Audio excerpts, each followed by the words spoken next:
What was the personality of the town? What was this place like?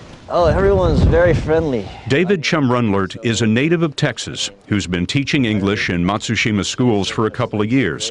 We met over a canal where tourists came to fish. That's a bridge we're on. The canal is full of houses and cars. This is where the kids from the school came from? Yeah, they would come from here and around this area. Nobiru Elementary School is around the corner. David Chumrunlert was among the teachers and students who were wrapping up the day when the building began to roll on the greatest quake Japan has ever seen. The teachers were like, let's go check the classrooms to make sure everyone's okay and start getting everyone to the gym. This is the earthquake-reinforced gym, which stands across the playground from the three-story school.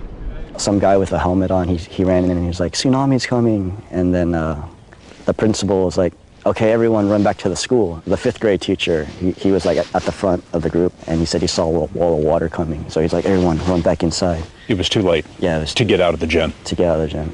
Inside, there were about 200 people, children from 6 to 11, parents who'd come to pick them up. Less than 30 minutes after the quake, they were swept up in a surge of seawater and debris.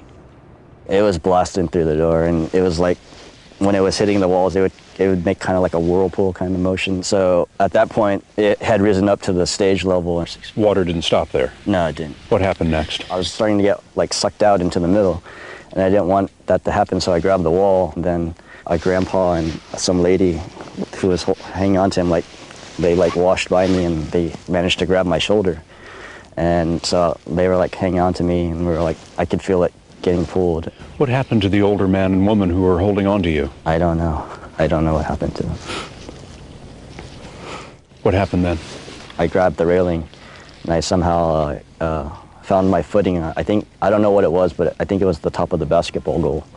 The water was that deep? Yeah, it came all the way up to the the balcony. This is the goal and the railing behind. There's narrow standing room between the railing and the wall. I saw like one of my kids, like he was like struggling, so I grabbed him, I grabbed his shirt, and I was able to like pull him over to the side, and he was able to grab onto the railing, and I helped heave him over, and I saw like a big desk with like 4 or 5 of my kids like hanging on to it, and they were like saying, they're shouting like, help me, help us, help us. And finally I was able to like grab a hold of the desk and pull it closer to me, and then was able to grab them one by one, and we were able to get them over. And then there was one more lady, and we got her over too. In 2 hours, night had fallen. You were in the total darkness, in the freezing cold, with the seawater all around you for 4 hours, 5 hours? About 6 hours. Wondering when the rescuers would come? Yeah. And then the aftershocks would come, and everyone would just huddle down together and like afraid again. What were you saying to the children over that long, dark night? I just kept saying like, hang in there, and just like try to like give them a little smile, make them smile a little bit. In a wrecked house nearby, we found a child rescued from the gym, 6-year-old Sena Suzuki in her grandmother's arms. Came all the way up to here. She told us, the water came up to my neck, up to my face. How did you get away? A teacher grabbed me by the arm and pulled me up out of the water. We don't know if it was David Chumrunlert who grabbed her. There's a lot that's unknown.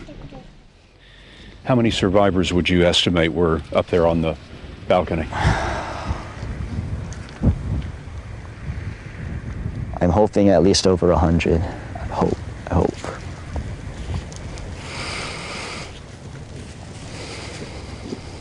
I'm not sure though.